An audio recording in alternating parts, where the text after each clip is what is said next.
ನಾನು ಶಿರಾ ಗೆಳತಿ. ಎಲ್ರಿಗೂ ನಮಸ್ಕಾರ. ಎಲ್ರು ಹೇಗಿದ್ದೀರಾ? ಚೆನ್ನಾಗಿ ರೆಡಿಯಾಗಿ ಅಂತೂ ವಿಡಿಯೋ ಮಾಡ್ತಿಲ್ಲ ಅಂದ್ಬಿಟ್ಟು ಕೂದಲಾರು ಸರಿ ಮಾಡ್ಕೊಳ್ಳೋಣ ಅಂತೇಳಿ ರೆಡಿ ಮಾಡಿಕೊಂಡು ಇವತ್ತು ಯಾಕೋ ಇಡ್ಲಿ ತಿನ್ನೋ ಆಸೆ ಆಗಿಬಿಟ್ಟಿತ್ತು ಅಂತೇಳಿ ದೋಸೆ ಇಟ್ಟಿರೋದನ್ನ ಇಡ್ಲಿ ಮಾಡಿಕೊಂಡು ತಿಂದೆ. ಸ್ವಲ್ಪ ಪರವಾಗಿಲ್ಲ, ನೈಸಾಗಿ ಬಂದಿತ್ತು. ಆದರೂ ಚಟ್ನಿ ಮೇಲೆ ಸಖತ್ತಾಗೇ ಇತ್ತು ಕಣ್ರಿ.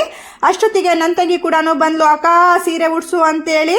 ಅವ್ರ ಸ್ಕೂಲಲ್ಲಿ 2ನೇ ದಿನದ ಫಂಕ್ಷನ್ ಆಗಿರುತ್ತೆ. ಸೇಮ್ ಇದೇ ಕಲರ್ ಸ್ಯಾರಿ ಮತ್ತು ವೈಟ್ ಕಲರ್ ಬ್ಲೌಸ್ನ ಹಾಕೊಂಡು ಹೋಗ್ಬೇಕು. ಅವರಲ್ಲಿ ಫೋಟೋಶೂಟ್ ಇರುತ್ತಲ್ವಾ, ಹಾಗಾಗಿ ಹಾಗೇನೆ ಅಕ್ಕ ತಂಗಿ ಮಾತಾಡ್ಕೊಂಡು ಚೆನ್ನಾಗಿರೋ ಒಂದು ಕಾಫಿ ಕೂಡ ಮಾಡ್ಕೊಂಡು ಕುಡಿದ್ವಿ. ಏನೋ ಕಣ್ರಿ, ನನಗೆ ಒಂದು ಅಭ್ಯಾಸ, ಕಾಫಿ ಕುಡಿದ್ಮೇಲೆ ಒಂದು ಗ್ಲಾಸ್ ನೀರು ಕುಡಿತೀನಿ. ಅದು ಒಳ್ಳೇದು ಕೆಟ್ಟದೋ ಗೊತ್ತಿಲ್ಲ, ಆದ್ರೆ ನನಗೆ ಗ್ಯಾಸ್ಟ್ರಿಕ್ ಆಗಬಾರ್ದು. ಹಾಗೇನೆ ಸೇಮ್ ಅಲ್ಲಿನ ಕಲರ್ ಚೇಂಜೇ ಆಗೋದಿಲ್ಲ ಕಣ್ರಿ, ಕಾಫಿ ಕುಡಿದ್ರೆ ಹಾಗೆ ಇರುತ್ತೆ.